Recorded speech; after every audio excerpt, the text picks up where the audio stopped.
Yo guys, welcome back to Really Mate. I'm Dorsey and today we're watching Ted Lasso Season 2, Episode 2. Last episode was the start of Season 2. We started with Richmond getting 7 draws on the bounce, which, like I said in the last episode, never even heard of that. Danny Roas accidentally ended Earl Greyhound's life, RIP, and had the yips. So they ended up getting in a sports psychologist called Sharon Fieldstone, I think her name was. Now she seems slightly scary, but only from like Ted's point of view. I think they've done that for like a reason, obviously. I think they've done that to show you that Ted is scared of her and everyone else seems to like think, you know, she's pretty normal. Saying that, Coach was also a little bit scared of her, so who knows, and Nate, so both the players loved her, so I'm not too sure. And Ted obviously doesn't trust her anyway because of past interactions with, you know, to do with him and his wife and stuff like that. It's definitely going to be interesting to see where their relationship goes. In reality, she might actually help him out, because you know that Ted isn't really going to talk to anyone, and plus he had, you know, the problems with the panic attacks, so maybe somewhere in this season she's going to actually help him out and they're going to end up being friends. But right now they're not really too. I wouldn't even say it's so much Ted, it's more Sharon that doesn't really like Ted at the minute. But yeah, Ted needs someone to talk to about his family who's an actual expert on it, not just, you know, your friend Beard, but like someone who could give him some sound advice. Roy is coaching his niece's football team, but Keely's trying to push him to go into commentary. Roy's a little bit reluctant about it, and to be honest, I see more Roy, you know, on the field training people than in a studio talking about football. It just doesn't seem his style really. And plus, Roy, you know, swears like a sailor, so I don't see it lasting too long anyway. Nate was acting a little bit off in the last episode. Hopefully that can get sorted out. Hopefully Rebecca can find some love this season. She got rid of the glory hunting guy, I don't know his name. And if you haven't seen the last episode, I was very happy about that. I didn't like that guy at all. Plus even Roy was saying to her, you know, you deserve someone who, you know, shocks you kind of thing and excites you and he didn't really seem to be doing that with Rebecca, and I noticed that she was kind of reluctant to kiss him. So yeah, Rebecca just, you know, she deserves someone who's going to make her feel good. If you haven't already, leave a like, comment and a subscribe, I'd really appreciate it. To those of you who already have, you know I love you. Before we start, I'm trying to get 500 subscribers before the end of the year / Christmas time, and only about 37% of you guys that are watching the Ted Lasso content are actually subscribed. So if you're enjoying the Ted Lasso reactions and you're not subscribed, you know, just subscribe now, you know, just hit the sub button, I'd really appreciate it. But yeah, let's get into it anyway. Ted Lasso Season 2, Episode 2. One of you will go home tonight. The other will continue his lustful journey. Better call your nan, mate. Tell her to put the kettle on. Is this meant to be like Love Island or something? I've never seen Love Island, but... The lust stops here. I'm sorry. We are lucky to have with us here in the studio loser Jamie. Easy, Philip. I'm not just a loser. I'm the loser. Well, Jamie, look, first thing. So this is actually a real TV show in the UK. It's called This Morning. It's on a morning, obviously. You decided to leave your club, Man City, right at the start of their season. What? So why? Just something I had to. So he actually left? Second that I found out that George Harrison had died, I realised I had to stop waiting for life to begin. But George Harrison died 20 years ago. I was about to say. So what's next for Jamie Tart? Don't know, back to Man City, if Pepper have me, Why that the is. fuck? Well, it's funny you should mention. Why would you quit $1 million contract, like millions of pound contract, to go on to Love Island? Really thought he and Amy were meant for each other. But no, he won't be coming back to Man City. I'm not surprised at all. That was stupid from Jamie.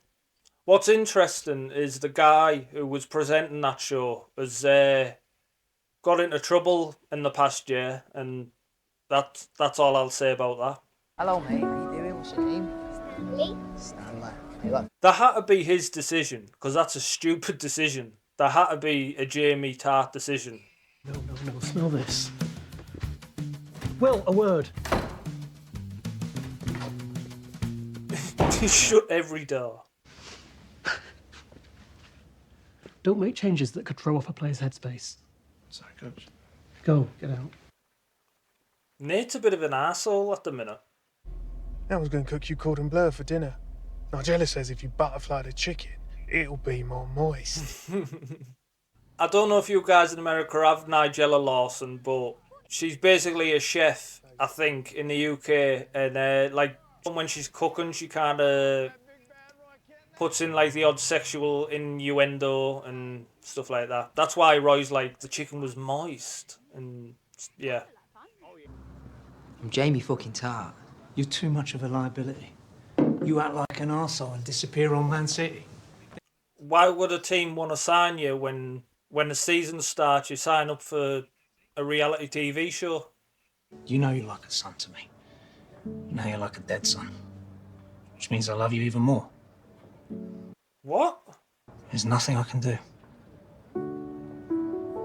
I think Jamie's slowly realising that all of these antics that he's doing have kind of, halted his career a little bit now. He's going to end up going to TED though, isn't he? Let's be honest. That's very thoughtful, Coach Lasso. But I don't eat sugar. Well, it's just something in my life that I really enjoy. But then I pretend to prevent myself from having them and somehow making my life better. All I'm doing is depriving myself of something that makes me happy, instead of attempting to adjust my relationship to it. I wouldn't try playing games like that with a psychologist, Ted. But I can explain. No, what you're doing here. This is obviously your way of connecting with new people. Makes sense. It's very disarming. Okay. So I don't think she's being mean. I think she just sees through Ted a little bit and she's going to end up helping him. Higgins, I think it's very kind that you gave your office to Sharon. But you really should have an office, preferably your own. No, you're absolutely right. It's just very hard to kick an employee out of their workplace home. How is Higgins still looking for an office? Plus, she's right next door to Laughing Liam. Lovely man, but... It sounded like a Jimmy Carr laugh. Try to give your biscuits to Dr. Sharon. You did what? Evidently, she doesn't eat sugar. What a fucking asshole. Yeah. You ever been to a therapist, Rebecca? That's why you have friends, isn't it? I mean, to burden them with your issues and anxieties, right? Right, yeah. No. See, there you have it. Jamie? I'm not stalking you. I've been following you for like a few blocks now, and I couldn't text you because I deleted your number. That sounds like stalking. No, I'm lying. I've been following you for your whole lunch hour. But I've just been trying to build up the courage to say hi. So. Emily's mum bought everyone consolation trophies. Must be nice to just burn cash. Right, you know what? Just get amongst it. Enjoy your trophies for winning nothing. I'm like that with participation badges. What's the point in winning if everybody gets a trophy? Because apparently 9-year-olds aren't allowed to do headers yet. Fucking brain development. See, I actually didn't know that if that is true. Because when I was growing up, you could header the ball. But nowadays, it wouldn't surprise me. Keely's strumming herself. What you doing there? Nothing. Why'd you throw your phone? Roy, you're in for it, you, mate. Were you having a wank? Roy makes me laugh, man. I've never used that word for a woman, ever. You do? Why? Because I could never be that free. Come on, let me see. I hope she's not doing it or a video of Jamie or something, like, because they've met up, she's... My retirement. You're not being pathetic. You're being passionate and vulnerable. That's a bit weird, that, Keely, I'm not going to lie.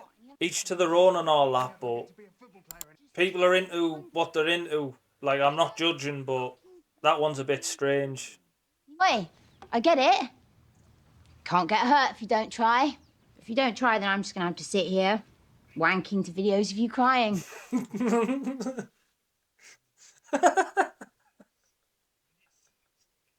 What a line that is. I look forward to the attention. Keely's a freak, man. Nice to see you, Jamie. Take a seat. How you been? Awesome. Yeah? Best. Jamie's haircut looks a bit better than the last time we seen him. Mate, would you be a darling and ask those lads at the end of the bar to stop staring at me, please? Oi, you three, fuck off. Why'd you do that reality show? Dunno, just thought it'd be fun. That'll boost my brand. What else, though? Because I'm not getting this either. Did it to piss off my dad. Oh. I was sat on the bench when I didn't play. It just drove me fucking mad. What about you? Was your old man like that? No, my father was a lot harder on himself than he ever was on me. Oh. Jamie, you're an amazing player. Okay. But I don't think it's a good idea. Oh. Oh. I honestly thought he was going to say yes. I mean, it's a very mature decision from Ted, though, because it would ruffle feathers, so... What are you all fussing over? Looks like Jamie's coming back to Richmond. Oh, for God's sake. I guarantee they don't ask either. They're just going to assume, and then it's going to cause a rift in the team. How come every time I look back there, it's like she's getting closer and closer? Oh. Is a pineapple in this? Jesus Christ. Oh, come on now, She's definitely getting closer. I'm not really liking Nate at the minute. There ain't nothing going on out here on this field that I can do better than any of y'all. Hey, Sam, I'm just trying to help the team here. Bullshit. Exactly what I said was going to happen. He's not normally like this, you know. Ted was like a parent there when the toddler acts up. Oh, and I did cuss, and every time I do, I regret it. That's because people say cuss words when they don't know the right ones to use to express themselves, all right? Except Bernie Mac. You know, he uses them like Van Gogh uses yellow, you know? I love Bernie Mac. Oh, Sam, there's a bunch of crazy stuff on Twitter. Heck, someone made an account for my mustache. How many locker room punch-ups have we had to... It wouldn't surprise me, genuinely, if there's really a Twitter account out there called Ted's Moustache. It's not him. Like, I'm mad at you. You didn't even talk to us about it. Honestly... He hasn't done it. I fully get Sam here, though. Like, he was an arsehole to Sam, so... That I'm in safe hands with you. Well, that means a lot.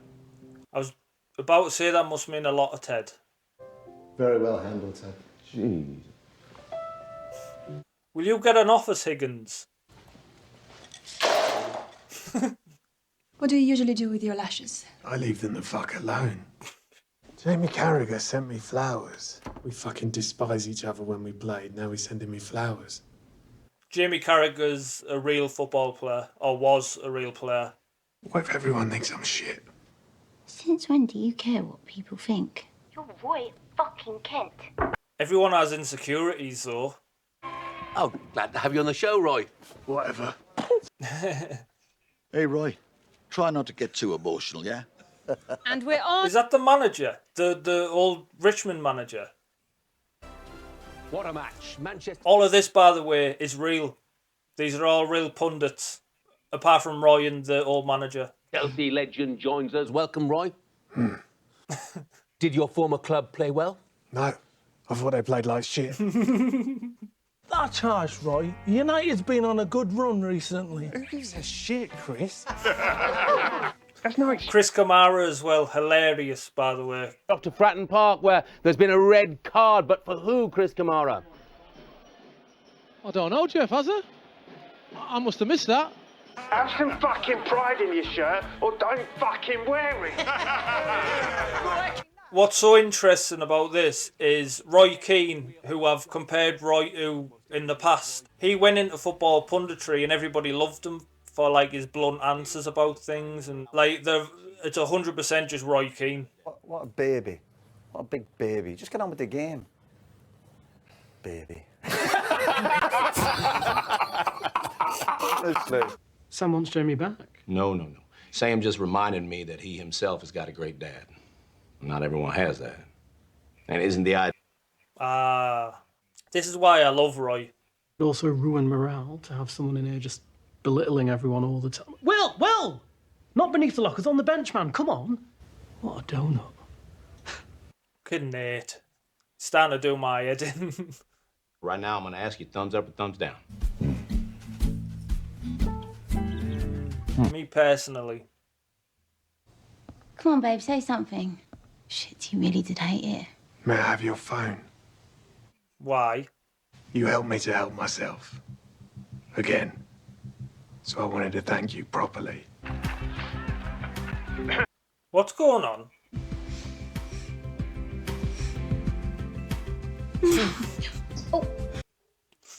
These two are proper just freaks, man. All the employees are thoughtful and they actually listen to one another. You think we got ourselves a if it ain't broke, don't fix it situation here or what? Does everyone agree that being winless with 8 straight draws ain't broke? Very, very good point.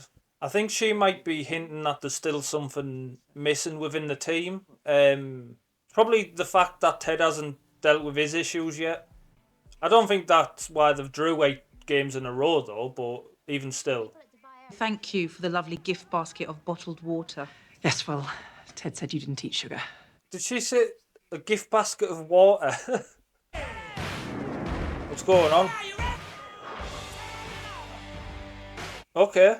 I wanted them back, to be fair. Better on our team than not. Why am I getting the feeling, though, that Ted hasn't said anything? I don't know if he's trying to shock the players or what, but... like, that can backfire very easily. Alright guys, we just got done with Season 2, Episode 2 of Ted Lasso. There was a lot going on with the story. I really enjoyed it. The ending to this episode was interesting, bit of a cliffhanger. But yeah, I'm very interested to see how the players are going to react to Jamie coming back. They didn't seem too happy about it, to say the least. And also the way Sam acted a little earlier in the episode, I don't think they're going to be very happy at all about it. But I also think that Jamie is probably going to do his best on bringing them back on his side a little bit, you know. I think he realises that he's got a chance here with his football, because earlier on in the episode he looked a little bit scared for his career, and I'm not surprised. But yeah, earlier in the episode when he was talking to his agent, he looked a little bit worried about his career, and I'm not surprised why no team would take him on if he's just going to, you know, drop everything and go on to a TV show. Roy did his first show on Sky Sports as a pundit. It seemed like he enjoyed it. He said it was good to be back around the game. Tell me though, is that the old Richmond coach that he was sat next to? Because he seems very familiar. And I know he's definitely not a pundit like the other two that were there were. But I'm almost certain that that's the old Richmond manager. Ted saying that Sam had a really good dad and that Jamie didn't, I think shows you how much he really cares about these players. And that's the reason why he brought Jamie back. You know, and he even cares about a player that didn't play for his team. I think it shows how big Ted's heart is. I mean, we did see Jamie with his dad at the end of Season 1 in the last episode, and Ted's seen that as well, so I think he understands it a lot more because of that as well. And yeah, it just looked like a really bad, toxic relationship between the two. So yeah, I love the fact that Ted actually said, you know what, like, I'll almost be like that father figure to you a little bit, and I'm going to give you a chance. And I think, to be honest with you, that's probably going to make Jamie a better person as well as a better footballer. Once he actually has a team behind him, who knows what he could do, do you know what I mean? At some point though, Ted is going to have a sit down with Dr. Sharon and have a talk. I can see that coming a mile off, especially with the ending to this episode. The way she said, you know, everybody loves each other here and everyone really likes being here and stuff, but there's also a reason why you have drew 8 games in a row. There's clearly something wrong here. And yeah, I honestly think that might be Ted not dealing with his personal life. You know, his wife and stuff like that, and the fact that he's You know, he's having panic attacks, which we still haven't seen yet. I'm waiting for them to come. But yeah, I think it's him not dealing with his personal issues.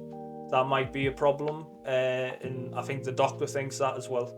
Nate is doing my head in. He really needs to calm down, especially with the new Kit dude. I don't know the guy's name, but that poor kid can't do anything right at the minute. Anything he did this episode, Nate was like complaining about it or was down his throat about it. And it's easy to forget that was Nate at one point. And yeah, I just don't like the direction that he's going in. And yeah, I'm genuinely worried about Nate at the minute because I don't want to not like him. If you haven't already, leave a like, comment and a subscribe. I'd really appreciate it. To those of you who already have, you know I love you. And yeah, we'll end it there. Looking forward to the next one. Hopefully I see you all there. Until next time, guys, I'll see you all later.